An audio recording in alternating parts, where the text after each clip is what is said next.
Salam sejahtera, saya Odlin Katani, ini ringkas TVS.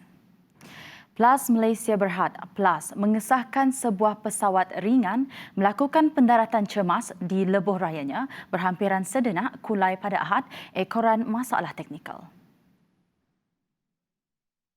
Menurut satu kenyataan, Pusat Kawalan Trafik TMC Plus dimaklumkan mengenai sebuah pesawat yang hilang dari radar Pusat Kawalan Trafik Udara ATC Senai dan meminta Plus memantau lebuh raya dan menyediakan bantuan jika diperlukan. Sebaik tiba, Plus Ronda membantu mengawal trafik serta menyediakan zon selamat dan bekerjasama dengan pihak berkuasa penerbangan awam Malaysia, CAAM dan pihak polis. Tiada kecederaan atau kehilangan nyawa dilaporkan dan pesawat tersebut berjaya dialihkan ke kawasan selamat berhampiran lokasi kejadian dengan kebenaran CAAM dan perjalanan trafik di lebuh raya itu kembali lancar. Isu berkaitan rundingan semula pengambil alihan konsesi lebuh raya di negara ini oleh pihak kerajaan dengan syarikat konsesi lebuh raya antara perkara dibangkitkan pada persidangan Dewan Rakyat hari ini. Berdasarkan aturan urusan mesyuarat Dewan Rakyat, isu itu terkandung dalam sesi soal jawab lisan diajukan Ahli Parlimen Padang Terap Datuk Seri Mahzir Khalid kepada Menteri Kanan Kerja Raya Datuk Seri Fadilah Yusof. Usai sesi itu, perbahasan berkaitan rang Undang-Undang Perbekalan 2021 berkenaan Belanjawan 2021 diteruskan untuk hari yang ke-9 sebelum penggulungan oleh Menteri berkenaan. Sidang Dewan akan berlangsung selama 4 jam sehari iaitu mulai 10 pagi hingga 2 petang setiap Isnin hingga Khamis selain mengehadkan hanya 80 ahli parlimen di mana 41 pihak kerajaan serta 39 pembangkang dan bebas yang dibenarkan berada di dalam Dewan pada satu-satu masa.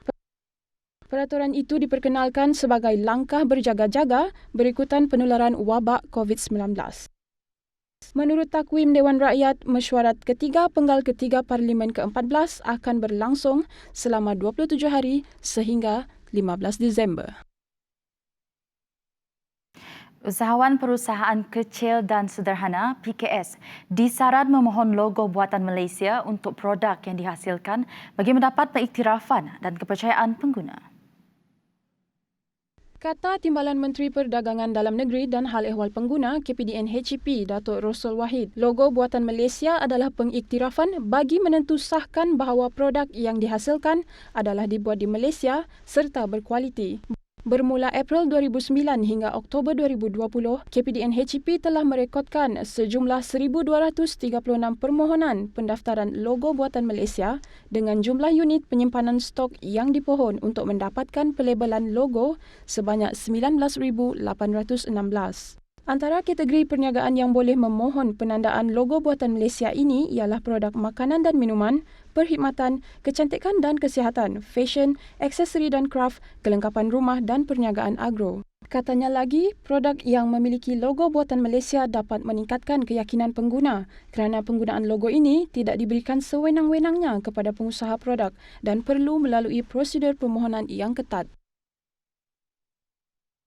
Bertemu kembali. Chancellor Jerman Angela Merkel menzahirkan kebimbangan berhubung peredaran vaksin yang adil dan saksama. Kebimbangan ini ekoran daripada tekanan akibat pandemik COVID-19 yang disifatkan sebagai cabaran terbesar dihadapi ketika ini. Menurut Merkel, mendapat akses kepada vaksin bukan sahaja penting untuk Eropah, malah kepada seluruh dunia. Jerman memberi sokongan kewangan kepada inisiatif vaksin COVAX bagi membolehkan negara miskin turut mendapat akses vaksin. Namun demikian, beliau akui dana lebih besar perlu disediakan bagi tujuan itu.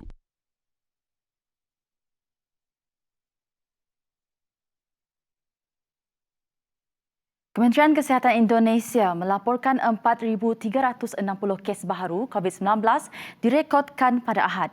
Ini menjadikan jumlah jangkitan di negara itu meningkat kepada 497,668 kes dengan 110 kes kematian baharu direkodkan.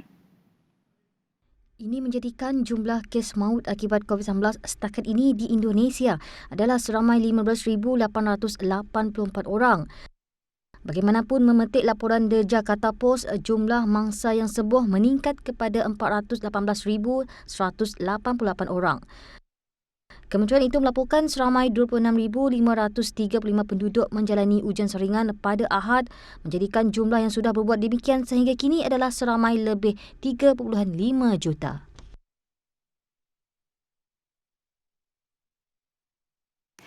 Pelumba Petronas Yamaha Sepang Racing Team SRT Franco Morbidelli menamatkan musim MotoGP 2020 sebagai naib juara setelah menduduki tempat ketiga pada Grand Prix Portugal di Lita Portimao di Portugal.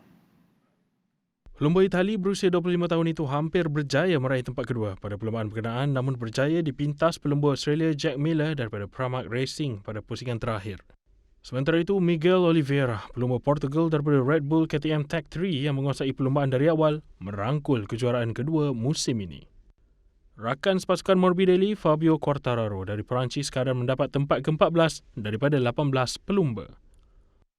Bagaimanapun, juara dunia MotoGP yang baru dinobatkan, pelumba Spanyol Juan Mir daripada tim Suzuki X-Star gagal menamatkan perlumbaan selepas berhadapan masalah teknikal pada pusingan ke-15.